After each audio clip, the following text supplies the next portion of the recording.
ihsan. Wong ora tau sholat tapi rajin nyambut gawe. Kan? Itu orang ihsan, itu orang baik. Tapi kan perintah Alkitab mengatakan agar suruh Dzalikal kitabu la raiba fi. Jangan meragukan perintah Alkitab. Alkitab ini maksudnya Al-Qur'an. Dalam salah satu perintah Al-Qur'an, satu suruh bersolawat, dua suruh nanti di bawahnya keterangannya.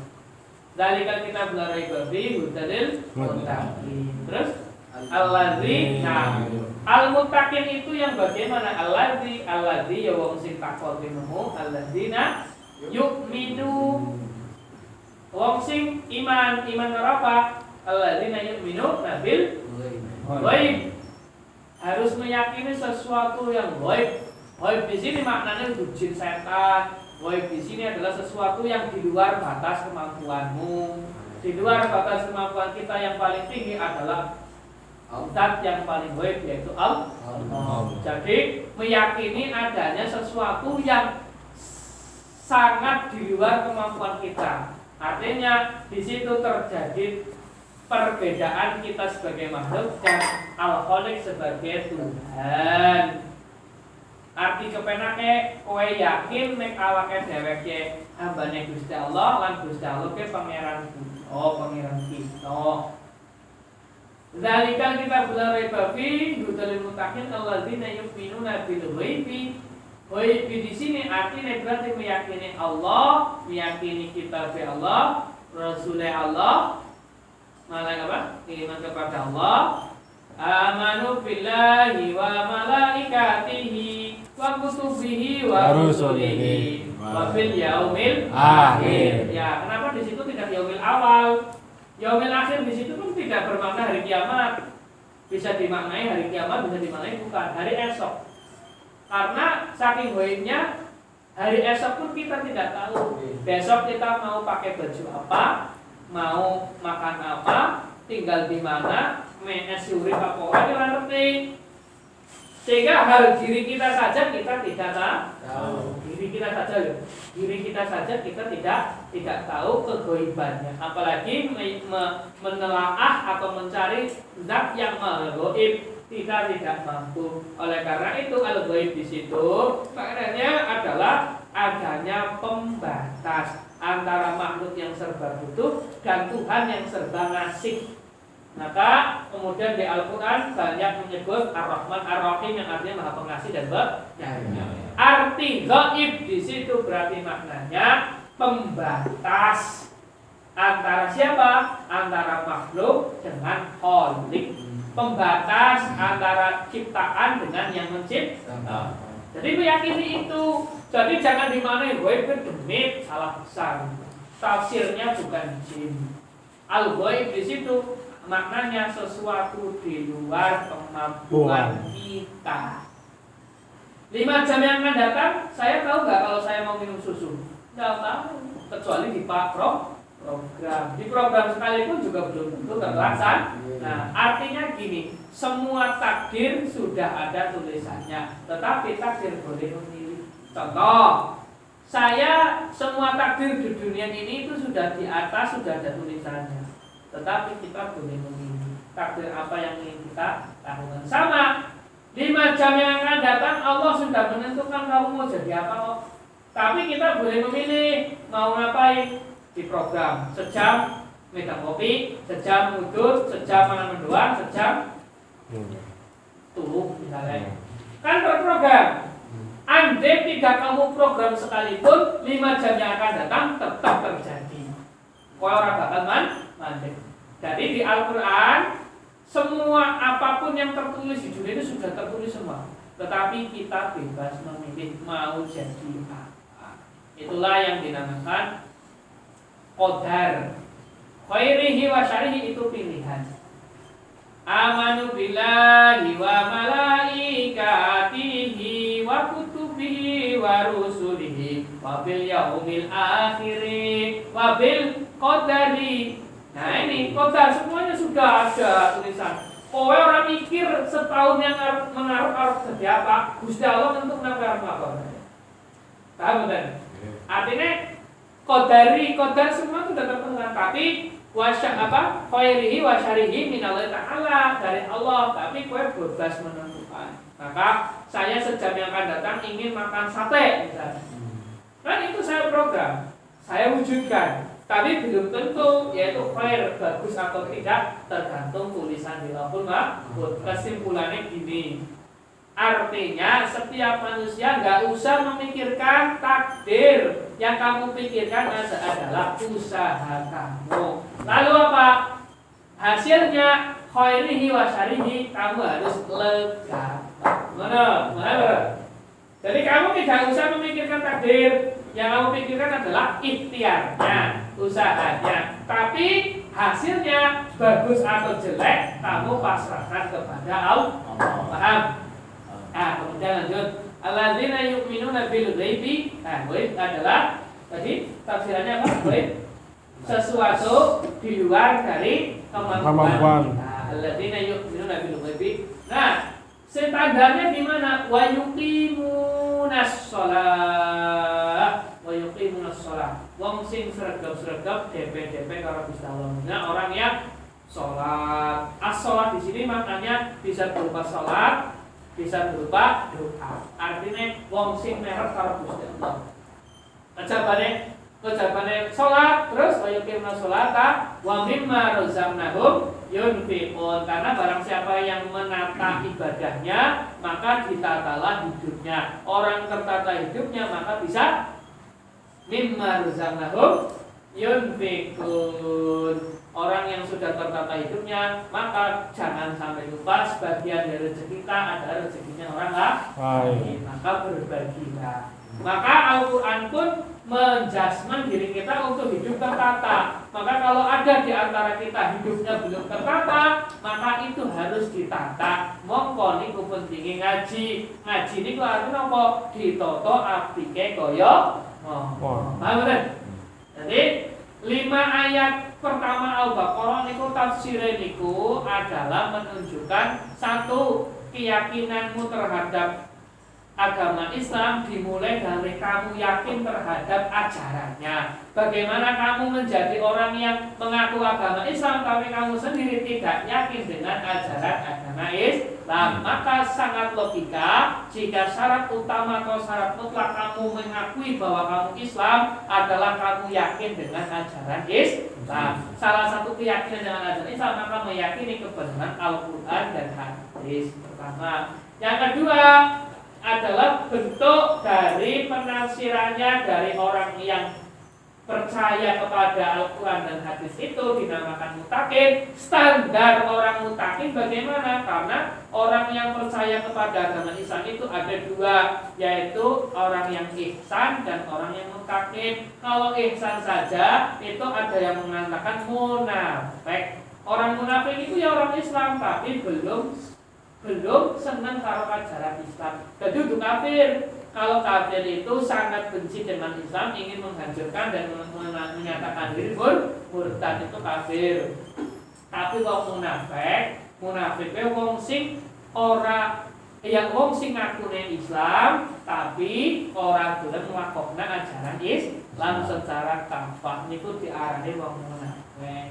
Wong munafik bagus dah. Wong munafik itu antara ganjaran karo pahala niku urusane Gusti Allah. Tapi wis diterangna fatanallahu malikul haq la ilaha illahu wa may yad'u ma'allahi ilahan akhar la burhana lahu fa inna hisab innahu la yuflihul kafirun. Kafir di sini juga ngomong munafik. Jadi wong sing munafik ora bakal ngrasa seneng utawi ora ngrasa bakal bungae nang apa? Karena ana rasa masyghul, ragu karo ajaran Islam. Mangsa percaya karo Gusti Allah, tapi artinya ragu karo ajaran Gusti Allah. Jadi tidak ada ketenangan di dalam hatinya. Kenapa tidak ada ketenangan? Yang ada cuma membanding-bandingkan. Tuh, maka orang yang hatinya masih masyghul, maka hatinya terus mencari kesalahan-kesalahan. Aku ya sholat, kalau jeneng kayak itu masyghul itu. Ada lagi, mending aku ngomongnya kayak ngene orang daripada kasih ngene. Itu maka orang-orang yang masyhur seperti itu dikatakan munafik. Bagaimana dengan orang munafik? Innahu la yuflihul kafirun. Artinya wong sing kaya ngono atine ora tenang. Urus masalah pahala kalau orang hanya urusan Allah, kita tidak usah mengurusi urusannya. Yang penting menasehati. Tetapi dijamin apa? Tidak tenang hatinya. Kok iso? Karena hatinya isinya cuma membanding-bandingkan. Kok membanding-bandingkan? Karena tidak yakin. Seandainya dari awal alladzina yu'minuna bil ghaibi, dari awal zalikal kita bulan raiba fi, kamu tidak ragu, maka hatimu damai. Aku sholat yakin pada para Gusti Allah. Wis orang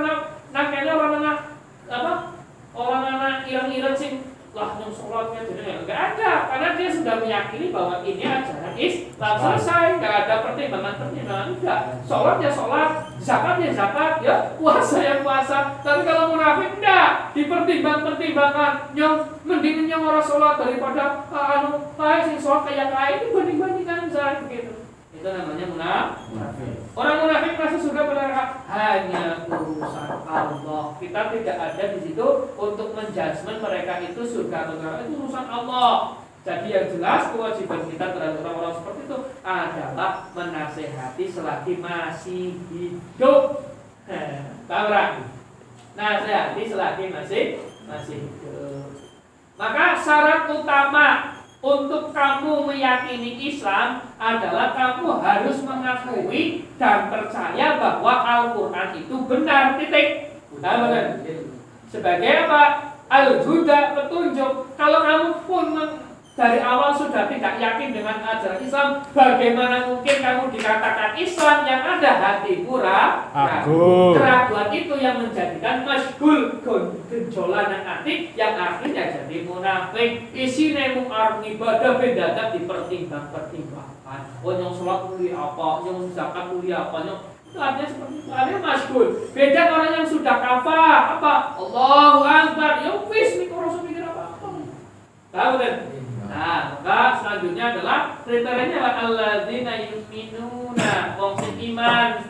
Apa? Alladzina yu'minuna bil ghaibi, yakin adanya sesuatu gaib. Artinya tafsirannya apa tadi? Demi? Bukan. Jin? Bukan. Tapi apa? Meyakini adanya sesuatu yang di luar dari batas kemampuan kita. Menurut belum larang, orang bisa dalam boleh ya? Itu pun kita harus yakin bahwa di belakang ada sesuatu. Itu paling sederhana. Kayaknya mengenai orang bisa tidak mungkin. Kayak orang bisa tidak kayaknya. Artinya dunia itu 360 derajat kita tidak bisa melihat secara kafah.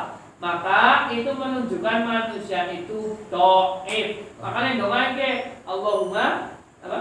Waya muqawwiya kulli dhaif. Karena apa? Kita manusia itu dhaif. Bahasa kepenakan Indonesia kalau kepenak aturi kabeh makhluk nek esimonine makhluk itu dhaif.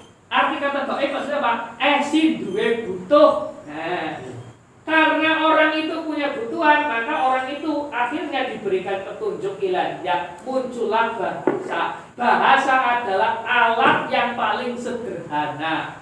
Contoh, bayi urung kayak ngomong, kepengen nyusu, petunjuk ilahiyah, muncul bahasa apa nangis, biungnya kerasa, bayi perlu susu, maka kue menjadi bahasanya si bayi, maka dikatakan bahasa adalah alat yang paling sederhana. Kepenak narai beli matur, anane bahasa karena anane menungsa duwe butuh. Paham kan? Adanya bahasa karena kita punya kebutuhan, sehingga kebutuhan perlu memiliki sesuatu yang memahamkan dan perlu memiliki sesuatu yang dipahamkan. Kepenak atur kayak nyong kepengin kopi, ngomong arin jamal, bok maknane nyong awek sesuatu arin jamal, petunjuk sing sifatnya jamal men paham garena nyong kopi. Tapi bisa kayak gara-gara nyong butuh apa butuh? Butuh. Sehingga kepenak mare atur, maka alat di dunia dunia ini yang paling simple atau paling pertama adalah bahasa. Itulah mengapa jangan meremehkan wirid, karena wirid adalah alat yang paling halus untuk mencapai sesuatu. Maka ada orang dengan bekerja keras, dengan yakin kepada Allah sugih, ada orang yang wirid, tapi kepalingan sugih ada. Saya punya guru, seorang guru yang mengijazahkan kepada saya wirid punya Zal Jalali wal Ikram. Pondoknya itu baunya wangi, besar, tapi sarungnya ngelinting, ahli wirid kok. Ahli wirid dia Zal Jalali wal Ikram. Masya Allah beliau. Pondoknya itu sangat marah-marah, sangat sugih. Lambanya di mana? Jawa Timur. Syekh Bungkul, Mbak Bungkul. Auratnya apa? Ya Zal Jalali wal Ikram, ya Zal Jalali. Baca. Ya orang nyambut gawe, si nyambut gawe wong liya. Tahu ora? Si nyambut gawe wong liya. Jadi beliau wirid ya Zal Jalali. Nyambut gawe wong liya.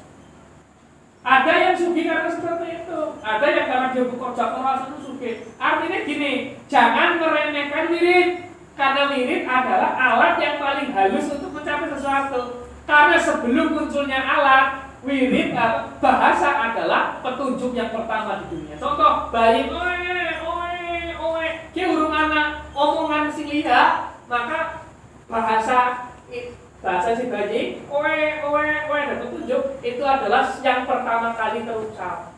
Paham benar? Artinya bahasa kemudian ngatur kalimat. Kalau bahasa adalah alat yang paling halus untuk mencapai sesuatu. Itulah rahasianya wirid.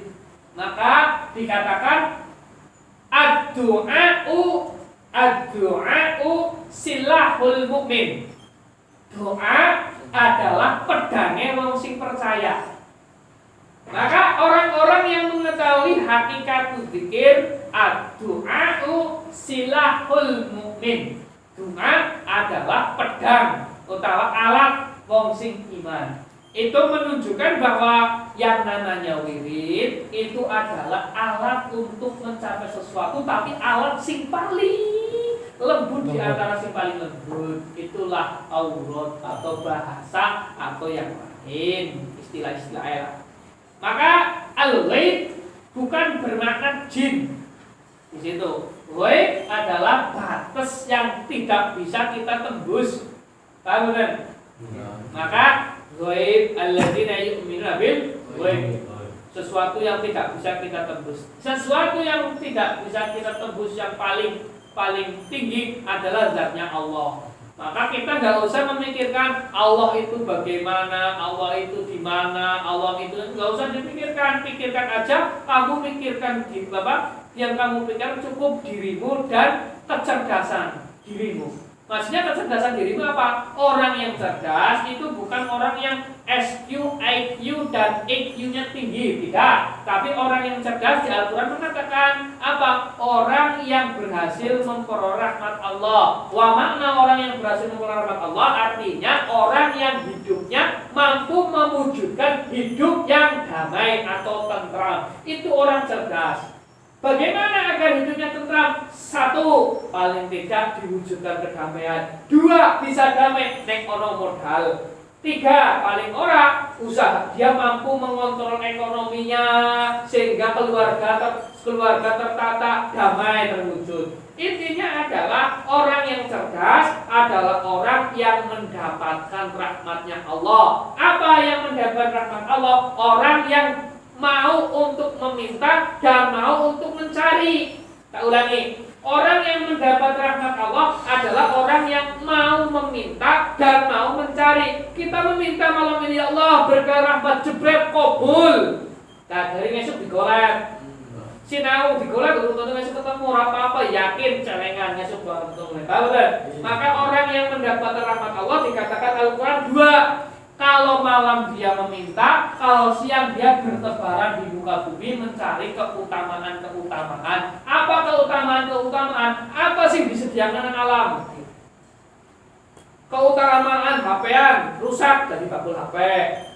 Keutamaan HP-an jadi modal bisa dodol pulsa. Itu kan membaca peluang. Maka peluang itu dinamakan keutamaan.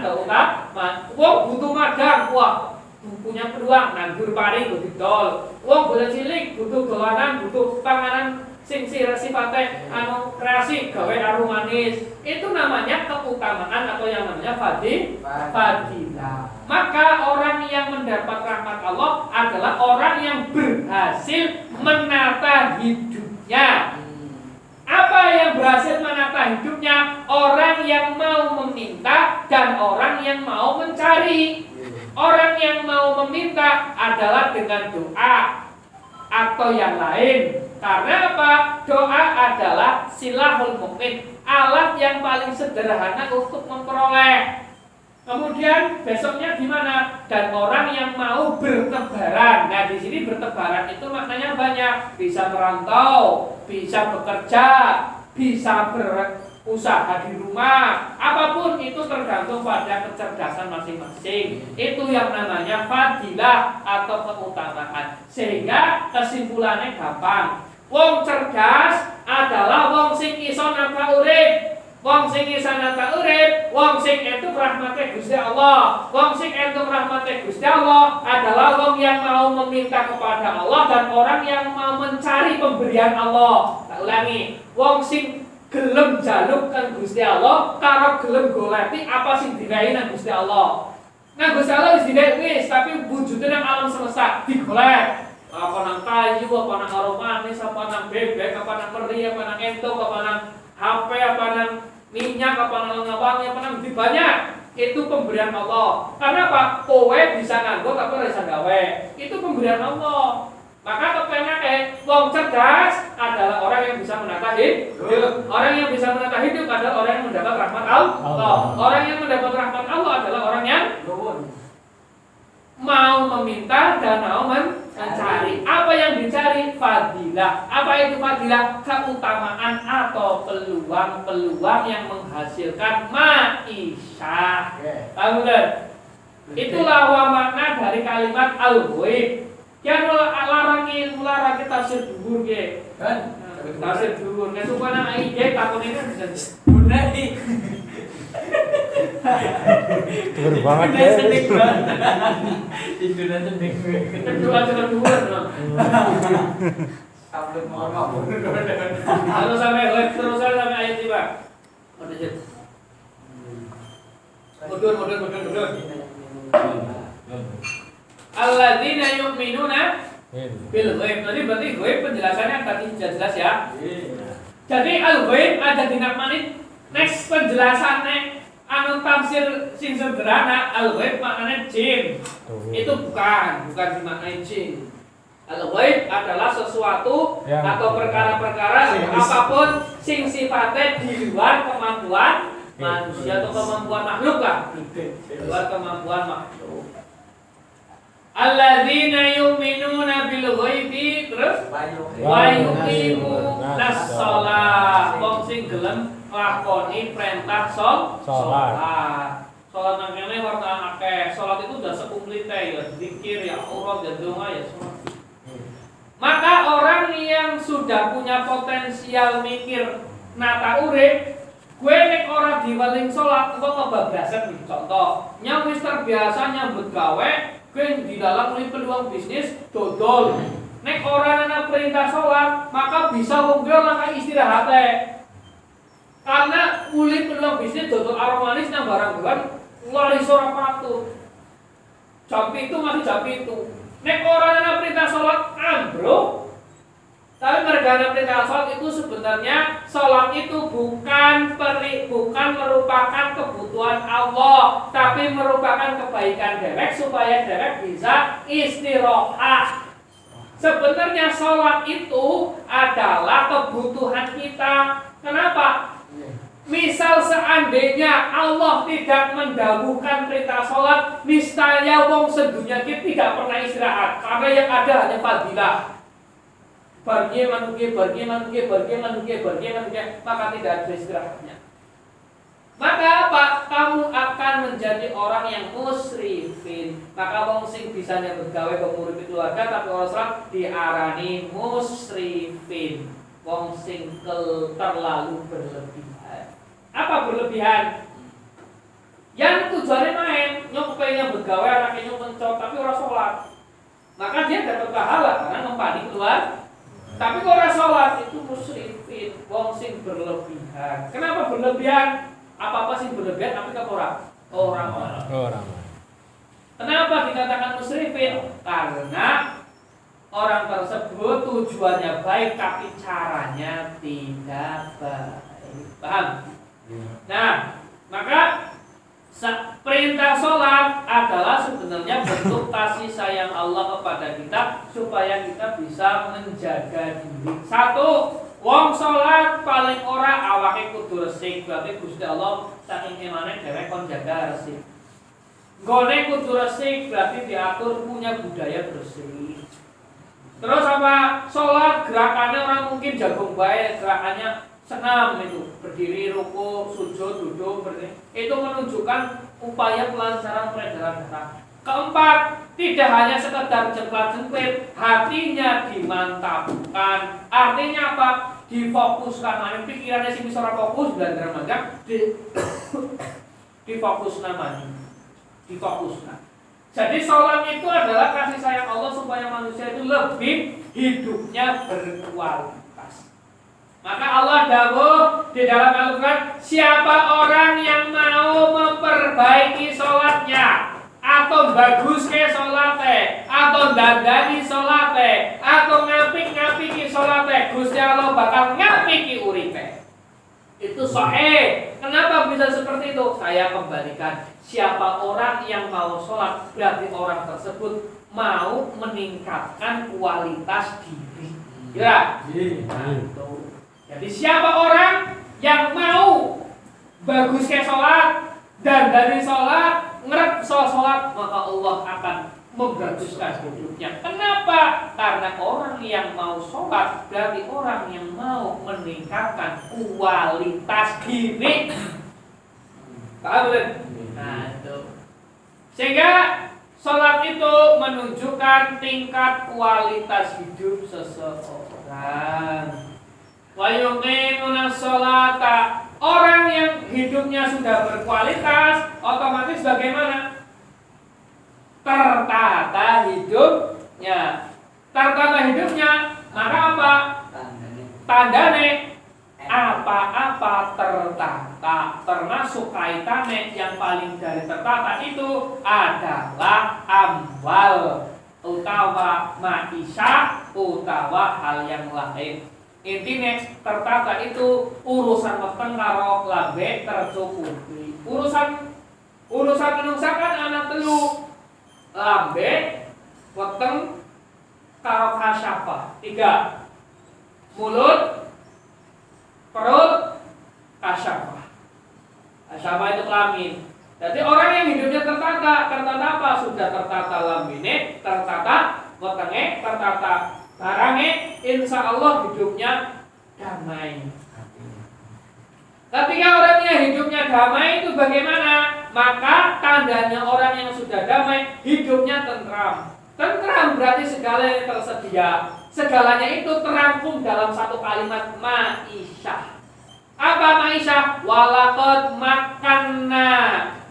Apa? Walaqad makannakum fil ardi wa ja'alna lakum fiha ma'ayish. Ada kalimat fiha. Fiha itu maknanya dilebokno. Apa sih dilebokno? Nangen dikoel wis mapan, wis damai, wis tentrem, wis nyusuh angine, maka fiha bakal dileboni nggon sing kowe manggon iki. Apa? Wa ja'alna lakum fiha ma'ayish, penguripan. Sehingga orang yang sudah tertata hidupnya adalah orang yang penguripane ora tahu sat. Paham kan? Milih ya kadang setitik, kadang akeh, tapi milih bae, beda langsung brek. Icik banjir. Brek, banjir. Ya sidane di dudak gitu. Ya, maka gini para saudara. Maka orang yang tertata hidupnya itu adalah orang yang damai. Orang yang damai itu adalah orang yang ma'ayisnya sudah fiha. Walaqad makkannakum fil ardi, kamu sudah menetap di bumi ini. Kemudian wa ja'alna lakum fiha ma'ayish. Kalau hanya sekedar walaqad makkannakum fil ardi, repot. Sudah mapan tapi tidak muncul penguripan, berarti geringsang. Duwe omah orang duwe duit, duwe omah meliangkan, duwe omah akhirnya rezekinya akhirnya adanya kehidupan cuma tidak ada penguripan. Maka itu dinamakan dua kali tapi orang nabanyune. Maka kesimpulannya orang yang sudah damai itu apa? Sing penguripane ora tau sat. Walau setitik akeh setitik tapi ngalir baik, maka damai. Sehingga kriterianya agar bisa mengalir itu butuh namanya apa? Afala apa? Oh ja'ala walaqad makkannakum fil ardi wa ja'alna lakum fiha ma'ayish qalilan ma tashkurun. Hanya sedikit wong sing ngerteni kaya iku sethithik kang apa? Mulane wong karena ngertine ku sethithik akeh sing ora penguripane ora dadi, maka akeh sing ora syukur. Kesimpulane wong sing dileboni fiha ma'ayish adalah wong sing niki penguripane ora tau sat. Penguripane ora tau sat, kowe kupriwe men ora sat carane bersyukur. Bersyukur itu berarti berbagi. Maka Al-Quran dahulu tadi alladzina yu'minuna bil ghaibi wa yuqimuna sholata. Terus wa mimma razaqnakum lan sakan rezekimu sebagian. Terus yunfikun bagi-bagi. Gaduk Pak. Sinkron apa ora? Sinkron. Maka orang yang hidupnya sudah tertata itu adalah orang yang hidupnya damai. Orang yang hidupnya damai adalah orang yang mendapatkan rahmat Allah. Orang yang mendapatkan rahmat Allah itu adalah orang yang ud'uni astajib lakum. Donga karo Gusti Allah dikabulna, mesti yakin. Terus kepriwe? Terus goleti. Goleti ini kepriwe? Mencari namanya fadilah, mencari peluang usaha. Kalau wis mencari peluang usaha atau mengais itu, maka dia mendapatkan kemapanan hidup. Wong wis mapan jenenge walaqad makkannakum fil ardi, wis duwe kemapanan, mapan urip. Arep nang kos-kosan, arep nang omah, arep nang warung, arep sing penting wis mapan. Kriteria wis mapan urung bisa dikatakan damai nek urung wa ja'alna lakum fiha ma'ayish dileboni penguripan tok urung dadi berkah nek urung jenengane qalilan ma tashkurun. Menetapi kaidah karena kowe sing bersyukur maka kudu duwe syukur sing akeh. Maka nek kowe akeh bersyukur dadi jenenge berkah. Cara mewujudkan rasa syukur dengan cara apa? Dua tadi. Donga karo Gusti Allah rupane kelawan alhamdulillah. Terus mencari fadilah di muka bumi bertebaran, berarti hablum minanas dengan cara berbagi atau berinfak. Berinfak itu banyak, dengan uang, dengan tenaga, dengan apapun yang penting mewujudkan kemampuan kita. Itu yang dikatakan setelah kalimat wa yuqimuna sholata wa mimma razaqnahum yunfiqun. Walladzina yu'minuna bima unzila ilaika wa ma unzila min qablik. Penjelasan-penjelasan sing iki kowe nek kowe ngerti dadi apa? Min qablik wa bil akhirati hum. Kowe kudu yakin karo tujuan akhiratmu. Nek kowe wis yakin karo tujuan akhiratmu tapi bisa yakin nek tahap mau wis dilewati. Aja ujuk-ujuk guys pokoke mati. Wong urip yang mati. Ya karuan, mikir mati nek mikir sing liyane wis dipikir. Tahu kan? Mikir mati nek sing liyane wis dipikir, aja mikire arep mati. Ya nek kencot kan mati. Paham kan? Jadi yang tahap tadi sudah dilewati dulu. Tahap apa tadi? Tahap apa? Alif alif lam mim dzalikal kitabul la raiba fihi hudal lil muttaqin alladzina yu'minuna bil ghaibi wa yuqimuna sholata wa mimma razaqnahum yunfiqun. Kuwi dipikir dhisik nembe wabil apa? Wa yunfiqun walladzina yu'minuna bima unzila ilaika wa ma unzila min qablik wa bil akhirati hum yunfiqun. Apa? Yuqinun. Nembe ngurusi urusan akhirat, mikir matimu. Kriteria wong bisa wong mikir mati dinamakan orang di dalam hadis disebutkan orang yang yakin dan mengingat kematian adalah orang yang cerdas.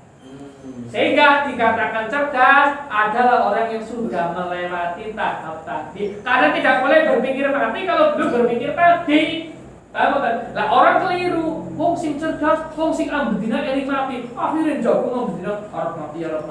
Ya goblok, itu cerdas kowe. Dan maka dinamakan cerdas bagaimana? Kalau sudah melewati alif lam mim dzalikal kitabul la raiba fihi. Terus hudalil muttaqin. Terus alladzina yu'minuna bil ghaibi. Apa ghaib? Ini penjelasan terus. Wa yuqimuna sholata wa mimma razaqnahum yunfiqun.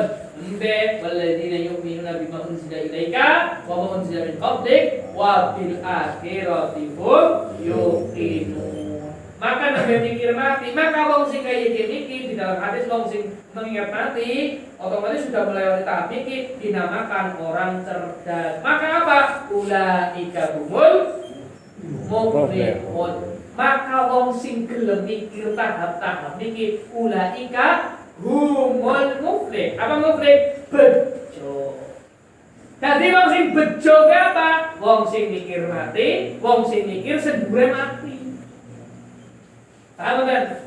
Ulaika humul muflihun. Wong sing kaya miki diarani wong sing bejo. Apa wong sing bejo? Siji yakin karo kitab Al-Qur'an, lakokna. Sing keloro takwa. Nek bisa dikatakan takwa berarti gelem nglakoni salat. Wong sing gelem nglakoni salat berarti uripe tertata. Uripe tertata mangae isih tertata. Wong sing mangae isih tertata uli rahmate Gusti Allah. Uli rahmate Gusti Allah uripe ketentraman kuwe bagi bersyukur. Maka bersyukur dari gelem infak kuwe itu semua tertata wis awake dhewe tercukupi, wong liya juga kebantu, nembe akhirnya mikir urusan akhirat, ya be mempersiapkan kematian. Maka wong sing kaya iki mikir diarani wong cerdas. Wong cerdas mikir Al-Qur'an nyebut gue wong sing bijak. Maka semoga kita termasuk wong sing muflihun.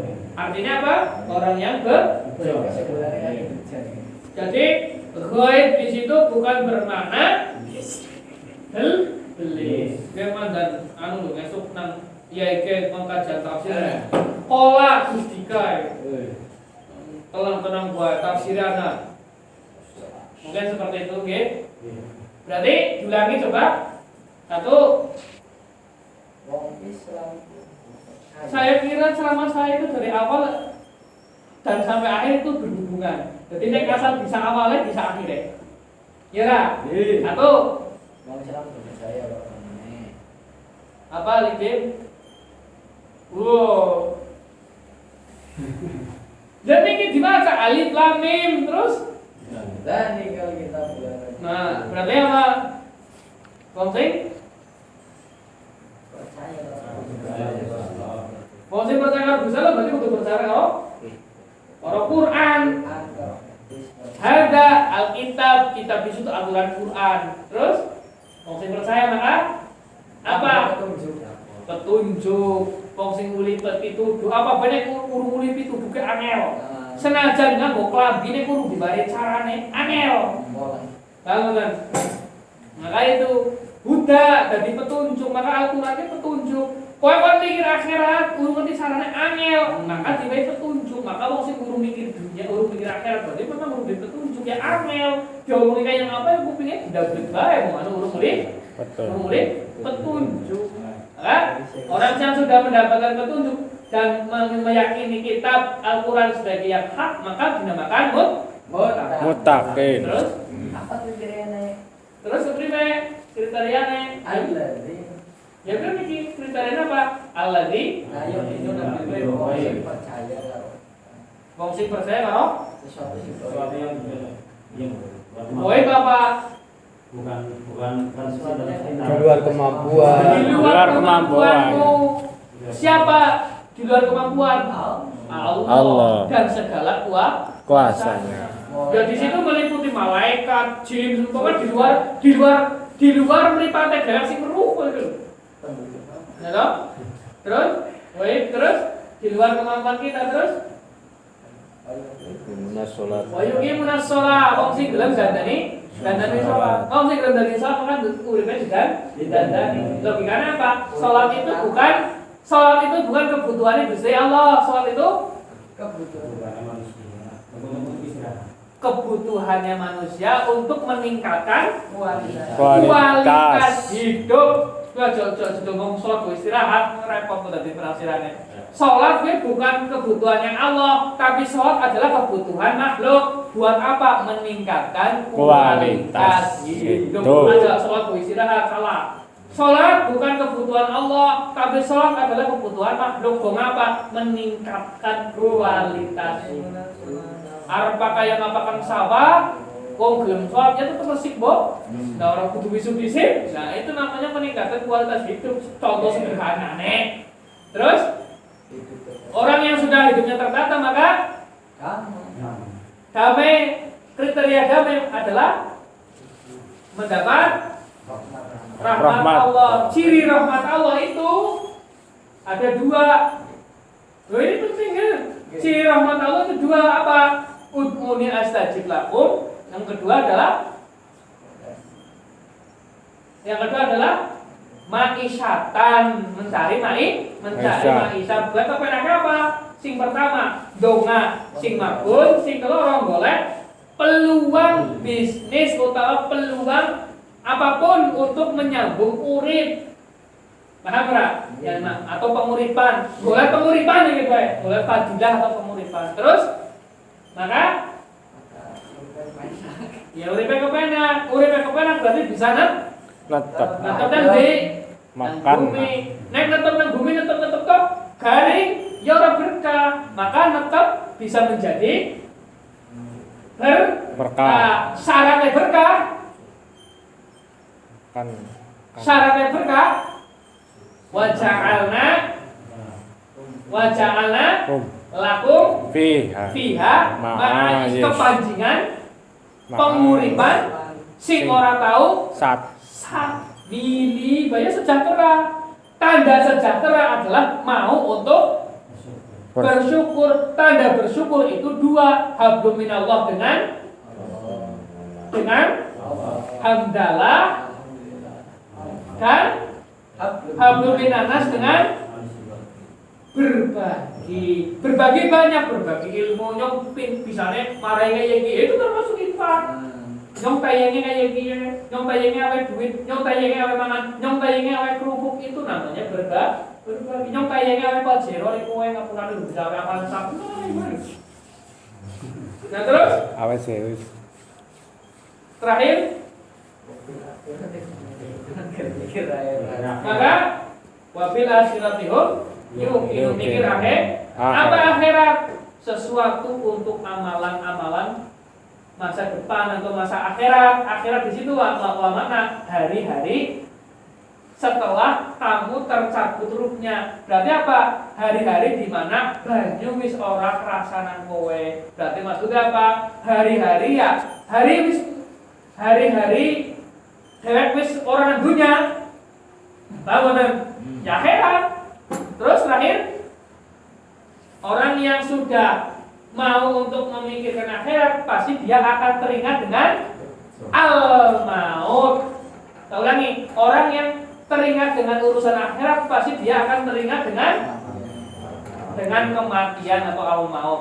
Orang yang teringat dengan kematian maka dinamakan orang yang cerdas. Syaratnya tapi aja langsung mikir mati, kudu mikir tahapan sebelumnya mati. Maka orang yang satu mau berpikir tahapan sebelum mati, dua mau berpikir mati, maka yang ketiga dia dinamakan ulaika humul muflihun, orang yang bejo. Jadi orang yang bejo adalah orang yang mau memikirkan tahap sebelum mati dan mau memikirkan mati, maka baru dinamakan wong sing bejo. Itu tafsir Al-Baqarah ayat 1 sampai 5. Siapa? Allah alam bisawab. Assalamualaikum warahmatullahi wabarakatuh. Waalaikumsalam. Niki sing salat nggo batasi waktu sih apa raben niki ya? Salat nggo batasi waktu supaya wong aja kerja baen. Ya, tim. Ya, niki ya kayak gitu ya. Apa yang kelaran? Tafsir. Tafsir. Tafsir. Iya. Salat ku nggo batasi waktu. Laula salatan. Pokoknya bala. Nek ora anak perintah sholat, maka wong sedunya ge hanya mencari maisha. Tahu nggak? Seandainya tidak ada perintah sholat, maka wong sedunya ge hanya tujuannya satu, dituntut untuk menjadi sugih kabeh. Otomatis ya dituntut untuk menjadi sugih kabeh, maka akan terjadi banyak kejahatan. Akhirnya orang tahu ngaso sih, wong sing paling perkara karo Gusti Allah berarti wong sing paling sugih. Wong orangnya perintah sholat kok, perintahnya memikir dunia. Berarti kalau tidak ada perintah sholat, berarti orang di dunia ini tidak ada istirahatnya. Karena apa? Dia berusaha untuk mencari maisha sebanyak-banyaknya. Sehingga kriterianya apa? Wong sing golek penguripan sampe akeh, berarti wong sing paling sugih, wong sing paling perkara Gusti Allah. Akhirnya akan terjadi banyak kejahatan. Maka kesimpulannya sholat itu apa? Sholat adalah alat untuk mencegah manusia melakukan perbuatan jahat. Maka menjadi asbabul wurud hadis inna sholata tanha anil fahsya'i wal munkar. Sholat itu adalah untuk mencegah dari perbuatan yang keji. Itu rahasianya. Kenapa? Seandainya di dunia ini tidak ada perintah sholat, maka adanya perintah ngongkon golek maisha atau penyambung urip. Karena golek penyambung urip, orang tidak ada perintah untuk istirahat, orang tidak ada perintah untuk menenangkan diri, orang tidak ada untuk berpikir merenung. Akhirnya apa? Yang ada orang akan terus berusaha mencari kekayaan dan kekayaan. Maka standarnya wong sing paling sugih, wong sing paling karo Gusti Allah. Nek kaya carane makanya akan muncul apa? Banyak perilaku kejahatan. Itulah kenapa wong kon salat karena tanha anil fahsya'i wal munkar. Dikhawatirkan kalau manusia orang kon lakoni salat, maka manusia uripe numpuk duit. Wong kakek duit akhirnya pada rebutan puasa, akhirnya muncul perbuatan kriminal. Maka dikatakan muncul hadis inna sholata tanha 'anil fahsya'i wal munkar. Setemene sholat itu nyegah sekan perilaku kriminal. Kenapa? Dilihat dari asalnya perintah sholat. Kenapa? Asalnya perintah sholat supaya manusia mengalami apa? Peningkatan kualitas hidup. Kualitas hidup ada 3, lambe, weteng, karo ngisor. Lambe berarti sesuatu yang terasa enak di lidah, perut sesuatu yang mengenyangkan, di bawah adalah sesuatu yang menjaga keharmonisan. Iye barang sing keton, sing ora keton apa? Sing nang jero ati. Berarti manungsa kuwi unsure papat. Lambe, weteng, lambe, weteng, ngisor. Yang terakhir adalah kolbi atau hati. Maka ketika manusia itu tidak ada perintah sholat, sing ana mung lomba-lomba nguwarigna lambe, nguwarigna weteng, karo nguwarigna kasyafa. Artinya apa? Bolongan telu kesumpel kabeh, wong cepet mati. Maka ketika manusia itu sudah tersumpel lambene, wis tersumpel wetenge, wis tersumpel kelamine, maka wong kuwi gampang banget atine ketutup. Al-Qur'an menyebut apa? Summum bukmun umyun fahum la yabsirun. Kaya dene wong sing bujuk karo ora bisa berpikir. Atine wong sing gampang kegawang anak kegawange. Sehingga kesimpulannya adalah perintah sholat adalah merupakan kebutuhan manusia untuk meningkatkan kualitas hidup. Kualitas hidup itu ada 4, apa? Labe, meteng, kasyafah, dan batin. Orang yang hanya tercukupi kebutuhan batin, ya lebih akeh senenge daripada sing hanya mung dohir. Tapi terkadang orang kuat. Tapi wong sing kuarit dohire batine kencot akeh ngringsak. Maka sholat itu untuk mewujudkan kebaikan dohir dan kebaikan batin. Kepenak ngarani nganggo bahasa sing lebih kepenak, sholat adalah sesuatu untuk meningkatkan kualitas hidup baik dohir ataupun batin. Caranya bagaimana? Mencegah dari perbuatan yang keji. Seandainya sholat itu tidak diperintahkan, maka orang akan berupaya untuk menumpuk kekayaan. Semakin tingginya kekayaan, maka muncul namanya kriminal. Tidak ada kriminal gara-gara lepas sholat, tapi anak kriminal gara-gara dalam duit. Yuk loba sholat yuk. Kusu-kusuan orang anak sulit. Karena sama-sama, karena yang namanya khusyuk-khusyuan penilaian Allah, maka tidak ada pertentangan sama manusia. Pada khusune, pada dendam ditambah. Tapi sugi karo sugi, pada sugi masih kemungkinan terjadi iri dan dengki. Itulah mengapa sholat diperintahkan adalah untuk mencegah sesuatu yang keji. Agar apa? Meningkatnya kualitas hidup. Supaya apa? Tercapailah tujuan yang sebelum mati. Sehingga apa? Tujuan mati pun tertata. Kemudian apa? Bejo pun suarga. Besok ini jelasin aja mengenai pengulang mati ora pengen dalam mandan ora apa kualitas manusia.